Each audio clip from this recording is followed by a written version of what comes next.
Chega mais nação, sejam muito bem-vindos mais uma vez, galera, ao nosso canal, trazendo mais um corte. Então, se você é novo, já vai deixando o seu like, se inscreva, trazendo tudo para vocês da repercussão da grande vitória. O Flamengo quebrou o tabu no Rio Grande do Sul, vencendo o Juventude 2-0 e continua aí na liderança isolada do Campeonato Brasileiro. Este é a equipe F comentando, discutindo e falando muito sobre os jogos da 23ª rodada do Campeonato Brasileiro e destaque, claro, para as duas partidas da tarde deste domingo. O Flamengo, líder do campeonato, jogando no Sul e vencendo o Juventude por 2-0. Falaremos bastante dessa partida e, claro, ouviremos também o Felipe Luiz. É o Flamengo mantendo a sua liderança da competição. Lembrando que o Cruzeiro só joga nesta segunda-feira contra o Bahia e que ontem o Palmeiras venceu a sua partida contra o Internacional. E muito também do jogo entre Atlético Mineiro e Santos. Por enquanto, o jogo ainda empatado em 1-1. Acréscimos enormes também por lá, porque tivemos aí o Brasão, mas é isso, são as duas partidas então da tarde deste domingo. Além, claro, muito também de La Liga, porque acompanhamos agora a goleada do Barcelona e a gente já vai ver os melhores momentos da vitória por 6-0 do Barça. Tudo bem para o brasileiro, a 23ª, que tem o Flamengo, que segue com o Flamengo na liderança da competição. Direto, ao vivo, a gente está vendo. Olha a Mari Becker onde está, lá em Caxias do Sul. Tô vendo que a torcida do Flamengo ainda não foi embora, não é, Mari? Porque o rubro-negro venceu por 2-0 e segue na liderança da competição. Tudo bem aí, Mari? Tudo bem, Bruno.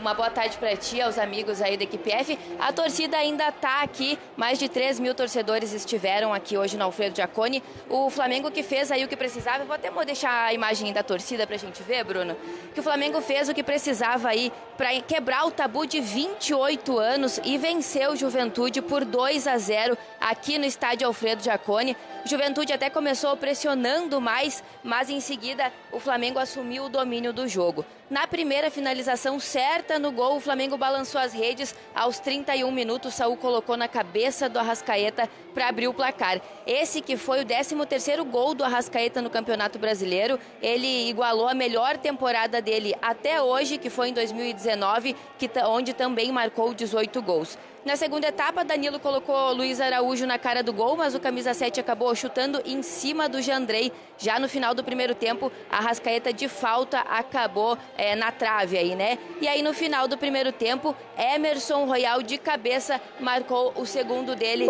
para o Flamengo. Com a vitória, o Flamengo chega aos 50 pontos e na próxima rodada tem aí o clássico contra o Vasco, mas antes disso enfrenta o Estudiantes pela Libertadores num jogo super decisivo e super importante. Já o Juventude aí permanece na zona de rebaixamento e enfrenta esse primeiro jogo dessa rodada do Flamengo, que continua líder. Boa, Mari, você volta então já pra gente ouvir o Felipe Luiz, certo? Até já, tá? Isso. A Mari vai lá para a entrevista coletiva. É bom ouvir, né? Na íntegra, né, Zé? Na íntegra. O Felipe Luiz e também a zona mista. Isso, ainda mais o Flamengo, né? Que tá no topo ali da... E com o Arrascaeta brilhando mais uma vez, Breiler.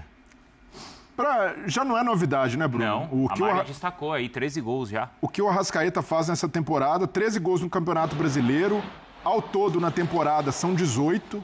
13 assistências do Arrasca. Então, 31 participações em gols de um meia que cada vez mais é um atacante decisivo. Chega muito na área e o gol que ele faz hoje é de centroavante. O cara que chega dentro da área, praticamente ali na pequena área, para cabecear, para surpreender. Uma jogada muito bem tramada pelo Flamengo. Olha a inteligência do Saúl, né, na leitura do espaço. O Reginaldo, lateral do Juventude, sai na perseguição ao Samuel Lino e o Saúl preenche ali muito bem o espaço para cruzar e achar o Arrasca para fazer o primeiro gol.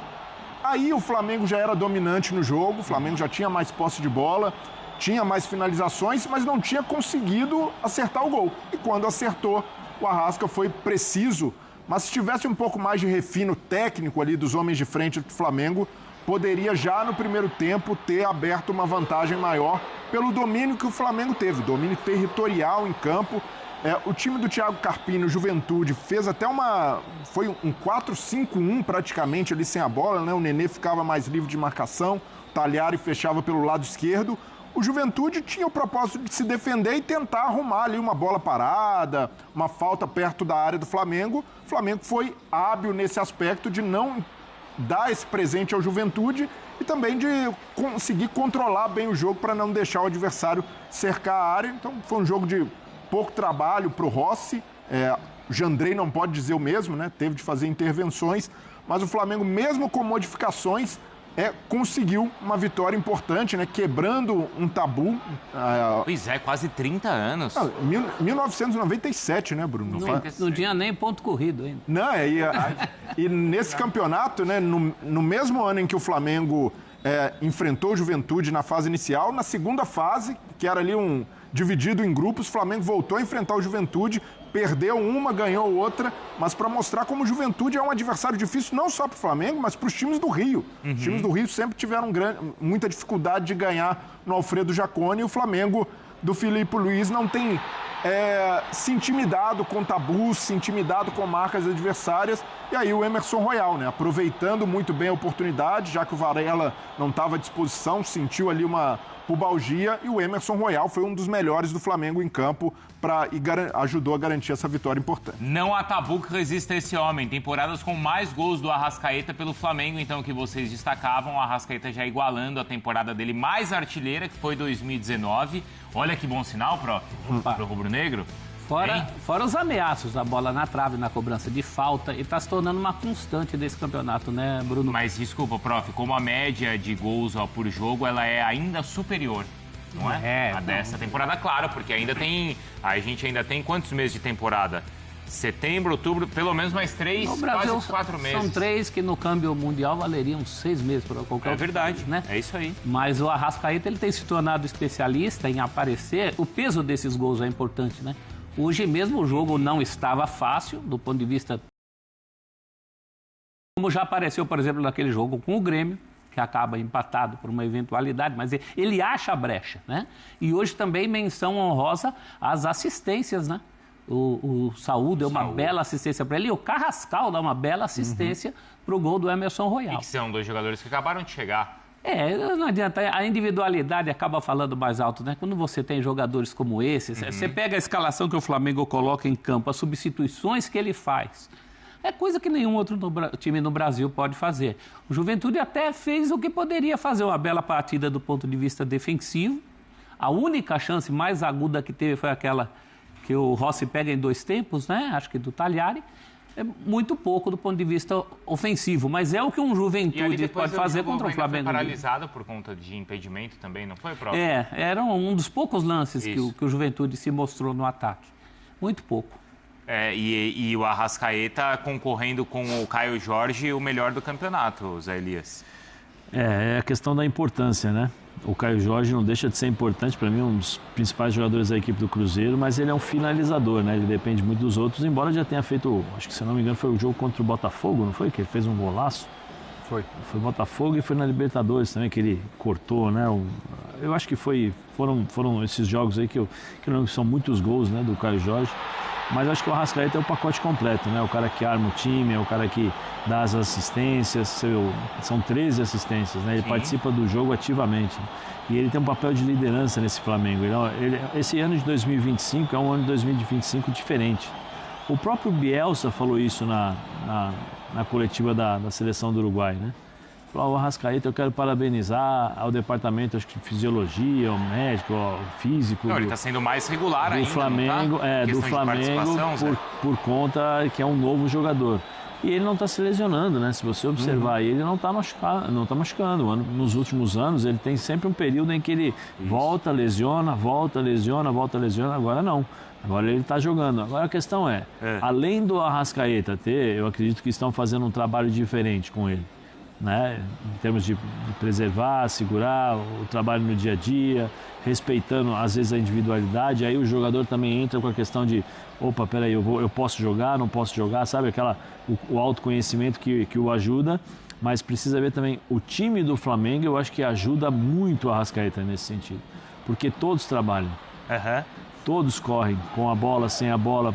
Esse time do Flamengo é um time europeu jogando aqui no futebol brasileiro, sem a bola principalmente. Se você observar o time do Flamengo, ele perde a bola, todo mundo pressiona. O time do Flamengo nos primeiros 15, 20 minutos normalmente não deixa o time adversário jogar. Aí faz o gol, tem o controle do jogo, depois recua e administra o jogo até acelerar de novo e depois conseguir mais gols.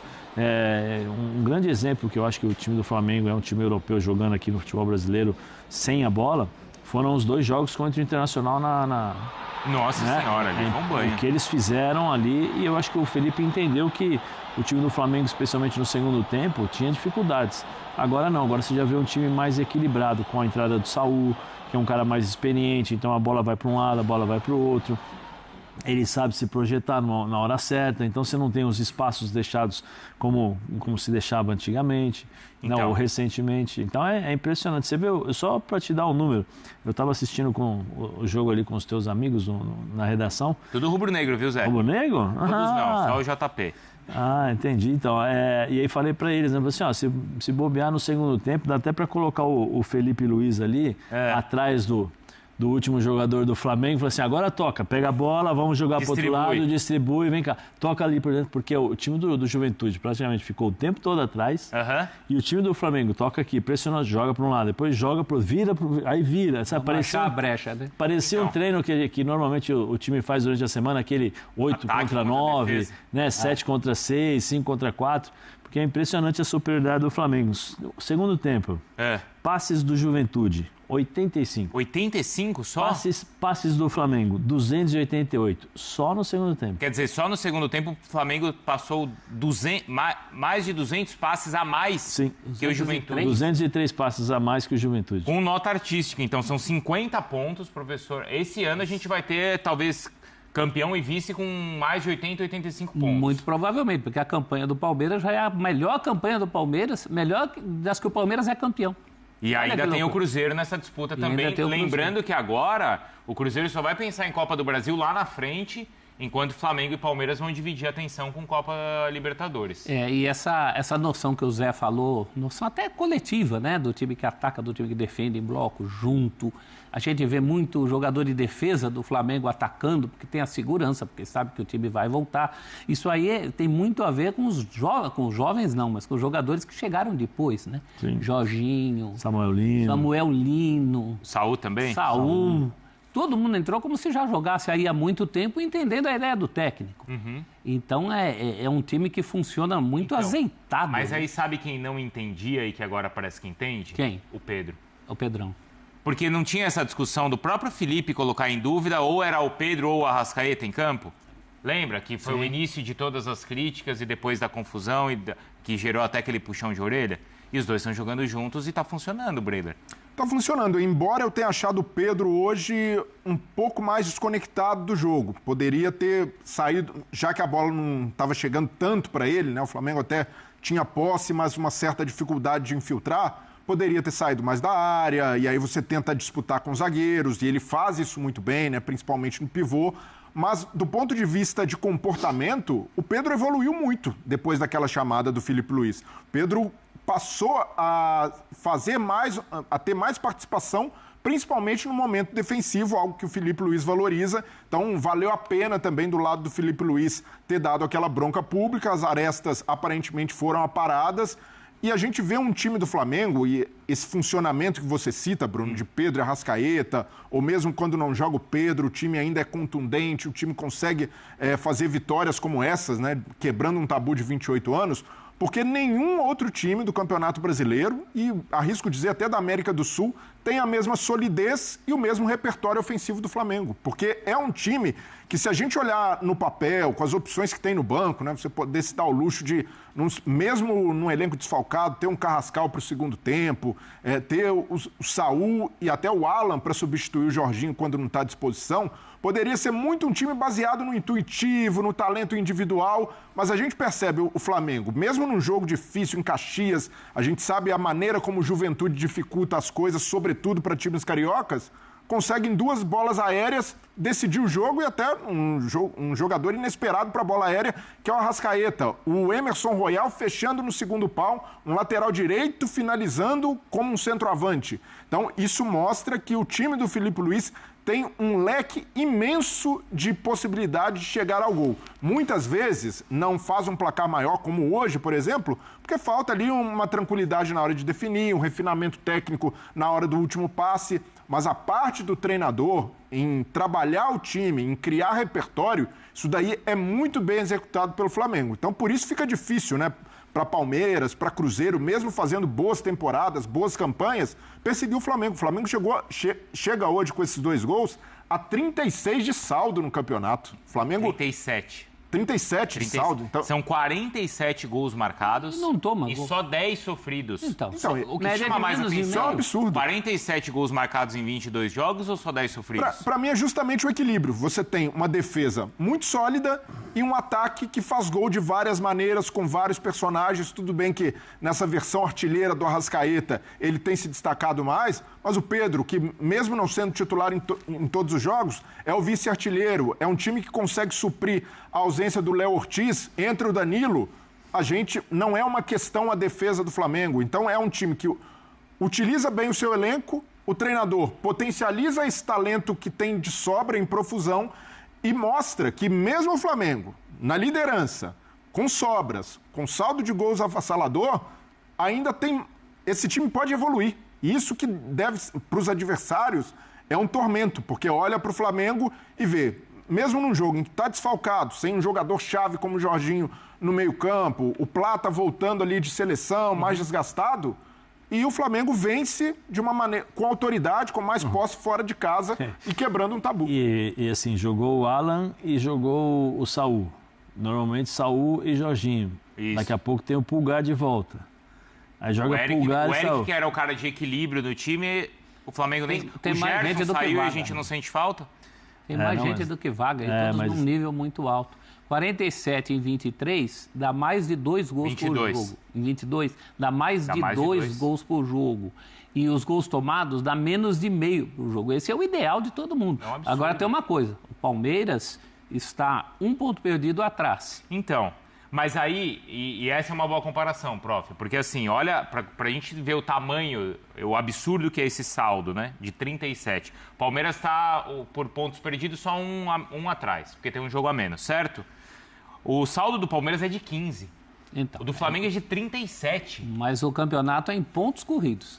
Não é de Se saldo. o Palmeiras der o salto no confronto direto, por exemplo, é claro que Que é muita no água Rio. vai rolar. Que é Mas no tem Rio. um jogo de confronto direto. No Rio. Então tem um componente aí, um componente até que a gente fala mais em mata-mata, né? Numa noite ruim, numa tarde ruim. Por enquanto, o campeonato tem esse componente de mata-mata, porque o Palmeiras também está muito bem. A Não atuação perde do ponto. Palmeiras contra o Internacional, o Palmeiras é um time cada vez mais equilibrado. Ele não era ao longo da campanha, não tanto quanto o Flamengo. Mas o momento do Palmeiras é um momento de equilíbrio também. Fora o Cruzeiro correndo por fora, aí eu acho Então, que já fica mais difícil para o Cruzeiro. Porque essa questão do Cruzeiro não jogar, ou só pensar no... O Cruzeiro com essa mudança do calendário, eu não vou falar que ele foi o beneficiado, porque senão parece que foi algo favorável a ele. Não foi favorável a ele, né? Mas é alguém que pode tirar proveito dessa situação. Enquanto Palmeiras e Flamengo vão estar com as atenções divididas. Por exemplo, o Palmeiras. Se o Palmeiras chegar à semifinal da Libertadores, os jogos da semifinal, que serão ou contra o São Paulo ou contra a LDU, ou seja, ou é um clássico local ou é uma viagem longa. O que você prefere? O que você acha do jogo do Palmeiras? Você Palmeiras? prefere LDU ou Eu acho que o clássico? Palmeiras enfrentar o São Paulo é pior.